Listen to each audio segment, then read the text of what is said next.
Hello guys and welcome back. In this video we are going to discuss types of Ethernet interface, basically the flexible deployment option for Ethernet. So Pan OS software has the Ethernet interface types like tap, virtual wire, layer 2, layer 3 and HA, which we call high availability. It's an interface, but we will discuss on later section. A firewall will be configured with multiple instances of each interface type to accommodate its functional requirement within a network. As you can see, the figures shows how firewall can be used in tap, virtual wire, layer 2 or layer 3 mode. So let me give it a name here. So we'll talk about figure A. So this is say figure A. Here we have say this guy is a tap, this is virtual wire, and this one is a layer 2 and 3. Okay, so so this is a figure A. Let me just give it a name here and let me rub this so I can put more description here. So when we talk about the tap interface, here what flexibility we get. So let me have the sections 1, 2 and 3. So in tap we can have use of app ID, content ID, then we can use it as a user ID. Basically the visibility without inline deployment. Okay, so as you can see, the firewall is side away, it's not an inline. So whatever visibility we can do or we can have it with this deployment. And traffic logged to provide visibility. So basically whatever the traffic is passing from this internet network towards this network, all traffic get logged here on this firewall, right? So this is what we get from the tap interface. When we talk about the virtual wire interface, it gives us the flexibility to have deployment inline, but it gives us the flexibility not with respect to the VPNs. So I would say not VPN services and say routing services, right? But it can have SSL decryption but no encryption. Decryption we can do if the traffic coming to your network, if you want to decrypt that, you can do with this virtual wire option, but you can't encrypt it in this option as we don't have a VPN and layer 3 functionality. You can allow NAT also here. So these two key important points what we get with the virtual wire. And let's talk about the layer 2 and layer 3. So what are the features we are getting from the virtual wire we already have here. Okay, so virtual wire features plus what we have a capability of layer 3 services, layer 3 or 2 services, which includes your virtual routers, VPNs and routing protocols. So all this flexibility you can get it from this layer 2 and layer 3 interfaces. We're going to see practically where we have these options, but now we will discuss the other options also with respect to this.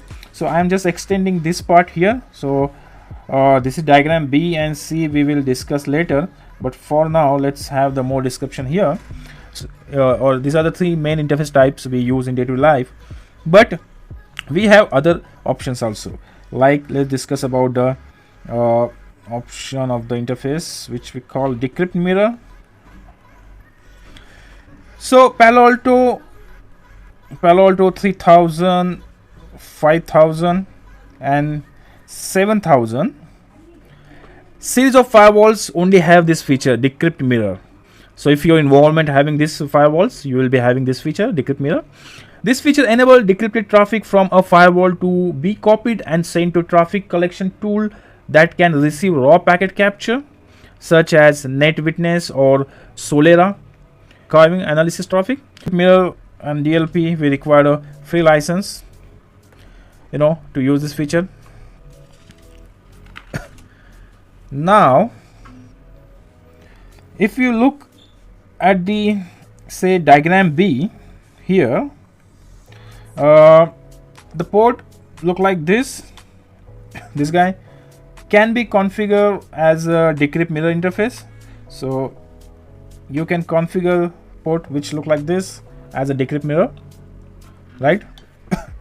And whatever the traffic we are getting, it's all traffic will be in a plain text because DLP need to process it. So this traffic which need to become in a plain text. There is another interface like a log card. So Palo Alto say 7000 series appliances only have this interface called log card. A log card data port performing log forwarding for syslog, emails, simple network management protocol, and wildfire file forwarding. So basically this functionality what we have for the log card interface. On data port on a Palo Alto 7000 must be configured as a log card interface because the management interface cannot handle all the log traffic. So whenever you have these appliances, you need to have that log card interface to be configured for having all the traffic related to the SNMP, syslog, email, and everything that is getting logged, because management interface will not handle that much traffic which we are receiving on this. Each high availability HA interface has a specific function. One HA interface is for configuration, synchronization, and hard bits. The other HA interface is for state synchronization. If active high availability is enabled, the firewall can also use third HA interface to forward packets. So basically the HA interface we will see into the firewall. Say for example, these two are the HA interface.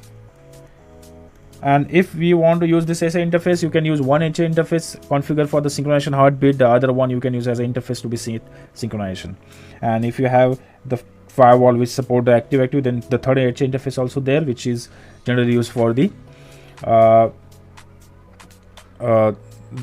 active configuration, right? Then we have management interface.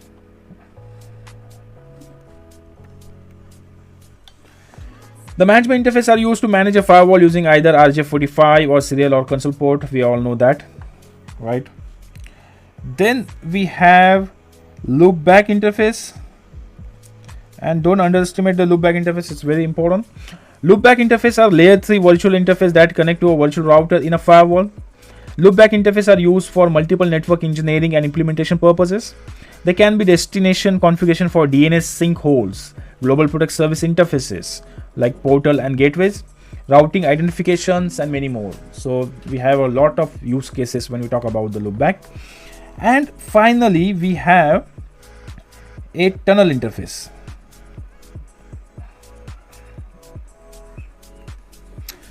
So a tunnel interface is logical, or you can say virtual interface used with a VPN tunnels to deliver encrypted traffic between two endpoints. The tunnel interface must be belong to security zone 2 before policy can be applied, and it must be assigned to a virtual router to use existing routing infrastructure. A tunnel interface does not require an IP address to route traffic between sites. An IP address is only required if you want to enable tunnel monitoring or if you are using dynamic routing protocol to route traffic across the tunnel. And now we will discuss more on these three main interfaces. So let me talk first about the tap interface, and you can see this diagram for the reference.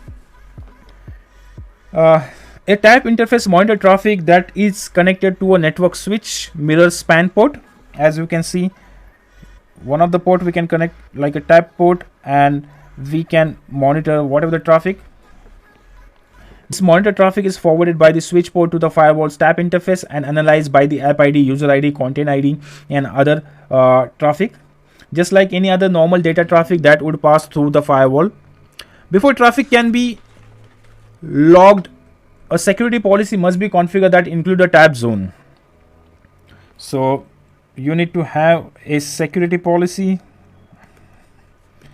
in place which gives you an idea about that the traffic is for tab port. A security policy must be configured that include a tab zone. Tab mode offers visibility in the traffic log and also the that ACC tab of the dashboard. The information can be used to help configure security policy rules and to make other firewall configuration changes. Tab traffic is not managed, blocked, or allowed, or shipped. Tab interface must be assigned to a tab zone, that is for sure. But there is a lot of use cases and the features here. So based on the traffic observed, you can manage your firewalls policy accordingly. In a large organization, if they want to enter new firewall in line, they first observe the traffic and accordingly they configure the rule and then proceed further. Next, let me clear. Next is virtual wire. If you see this diagram, a virtual wire interface is used to simply pass traffic through a firewall by blinding to Ethernet interface, allowing traffic to pass between them. Virtual wire interfaces are often placed between an existing firewall and a secure network to allow analysis of the traffic, or actually migrating from a legacy firewall to a Palo Alto network firewall. So there is key important point which we need to note here. So number one, no IP or MAC address are assigned to virtual wire interface. Okay, no IP or MAC assigned to virtual wire interface. No routing or switching is done on virtual wire interface. No routing and switching. A virtual wire interface that receive a frame or a packet ignore any layer 2 or layer 3 address for switching or routing purposes, but applies your security or NAT policy rules before passing an allowed frame packet over the virtual wire to the second virtual wire interface and onto the network device connected to it. So as we already discussed, the NAT rules and the policy, security policy rules are applied. So virtual wire interface that receive a frame or a packet ignores any layer 2 or layer 3 address for switching or routing purpose, but applies your security or NAT policy rule before passing an allowed frame or a packet over a virtual wire to a second virtual wire interface and onto the network device connected to it. A virtual wire requires no changes to adjacent network device. A virtual wire can bind to Ethernet interface of the same medium, for example copper, either copper or both need to be a fiber, or blind a copper interface to a fiber interface, that is also possible. Then important key point, two virtual wire interface each in a virtual wire zone. The zone can be the same or different, and a virtual wire objects are required to complete a virtual wire configuration. So it is important that two virtual wire interface each in a virtual wire zone. The zone can be the same zone or a different, and a virtual wire objects are required to complete a virtual wire configuration. So virtual wire object need to be configured for sure. So we'll talk more on this when we see the lab. So one interface in a one zone and the other interface in another zone, that is possible. If both interfaces are in a different zone, we call it the interzone traffic. All traffic will be inspected by the security policy rules until session can be established, and then you can check for user ID, app ID, content ID, and perform logging, QoS, decryption, LLDP, zone protection, DOS protection, and NAT, etc. on this. Next important point, if both interfaces are in the same zone, like intra-zone traffic, all of the traffic would be allowed by default and session can be easily established. However, you also can check user ID, app ID, content ID, and perform logging, QoS, decryption, LLDP, zone protection, DDoS protection, and NAT. So traffic with interzone and intrazone is possible, having a different detailing on that, right? Last important point, virtual wire interface can be subdivided into virtual wire sub-interfaces that can be used to classify traffic according to the VLAN tags, IP addresses, IP range, subnets. So we can divide virtual wire interface into sub-interface, right? That can be used to classify traffic according to the VLAN tags, IP address, IP range, subnet use. Subnets, the use of subnet sub-interface allow you to separate traffic into different zone for more granular control than regular non-sub-interface virtual wire interfaces. All right. Now let's talk about more on virtual wire sub-interface. So virtual wire deployment can use virtual wire sub-interface to separate traffic into different zones. Virtual wire sub-interface provide flexibility in enforcing distinct policies when you need to manage traffic from multiple customer networks. Virtual wire sub-interface allow you to control and separate traffic by specifying criteria such as VLAN tags and IP classifier. IP classifier consists of host IP addresses, IP subnet, IP range. Assign each sub-interface to different zone and then enforce security policy for the traffic that matches the defined criteria. So note important point that the zone can be belongs to separate virtual systems. You have say zone 1 with VLAN 25 and zone 3 with IP classifier say 10.1.2.232, right? Now consider this one thing. Here you have say ETH 1.1.25 sub interface, and let's do like this. So here you have ETH 1.1.25 interface and here 1.1.2 interface. Here I can say virtual wire object 1, here I say virtual wire object 2, right? And this thing having some different interface to reach out like this. Now the point is I have a next connection here with this, like zone 2 having VLAN 25, but this guy zone 4 will be having IP address or IP classifier which is 10.1.2.232. This means if an interface pair is in a different zone, say inter-zone traffic, all traffic will be inspected by security policy rule until session can be established, and then you can check for user ID, app ID, container ID and perform logging, QoS, decryption, LLDP, zone protection, DOS protection and that. If an interface is paired in a same zone, intra-zone, all of the traffic would be allowed by default and session can be easily established, but you also can check for user ID, app ID and container ID and perform login, QoS, decryption, LLD, zone protection, DDoS protection and that. So having this setup, you need to have two separate policies. So say security policy 1, it will look like source zone, here is a zone 1, destination zone, there will be the zone 2, and the logging profile what we configure, right, for VLAN 25 information. And you will be having a security policy 2, say your source zone will be zone 3, destination zone will be zone 4, and login profile will be having host 10.1.2.2 informational thing, right? So basically you have two different policies for two different purposes, right?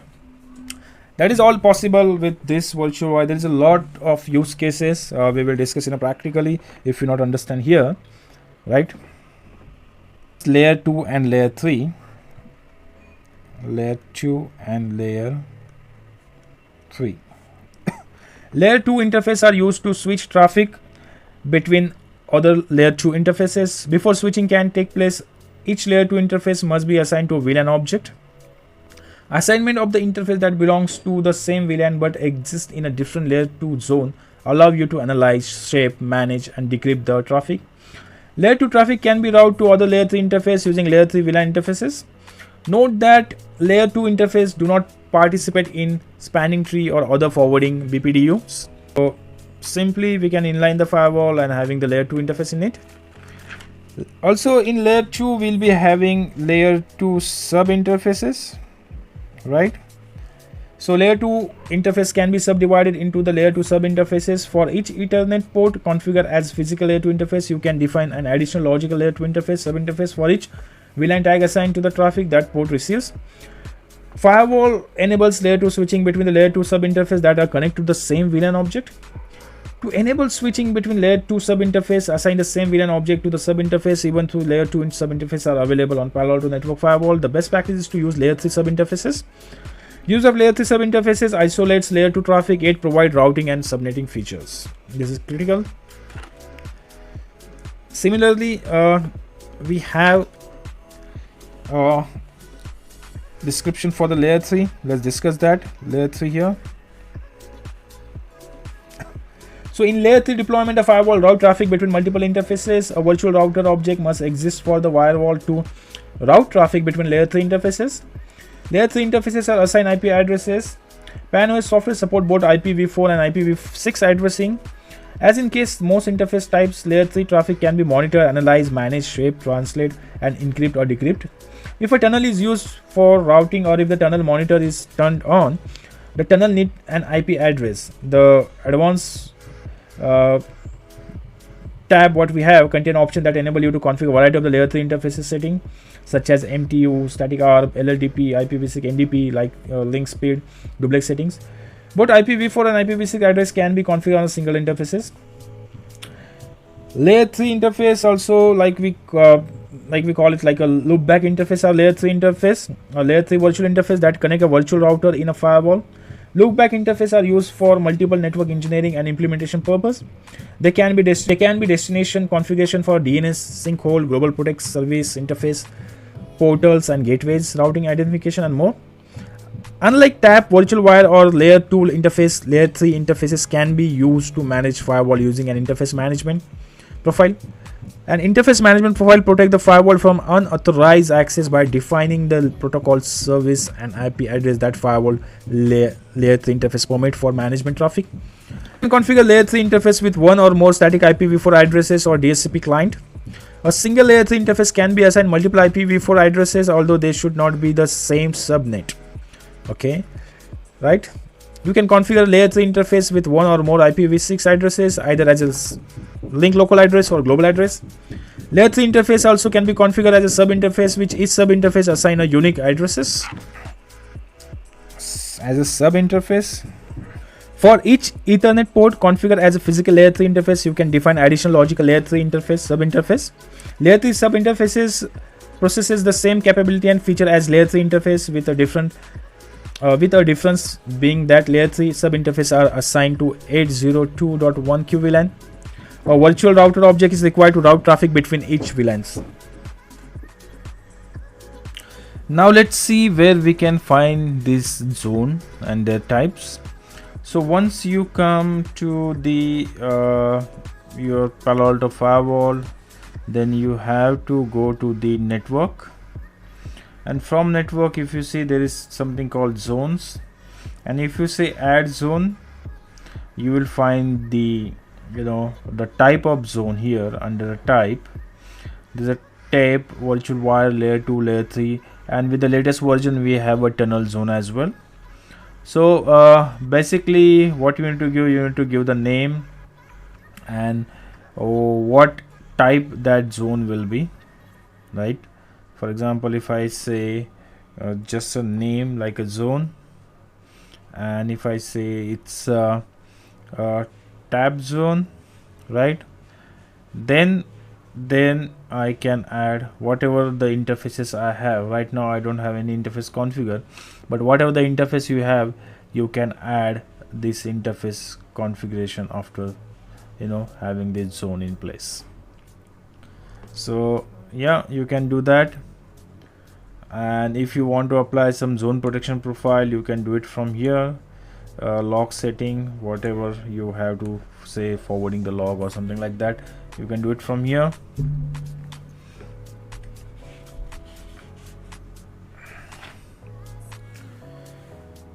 Right, so I hope you found this video informative, and thanks for watching this video.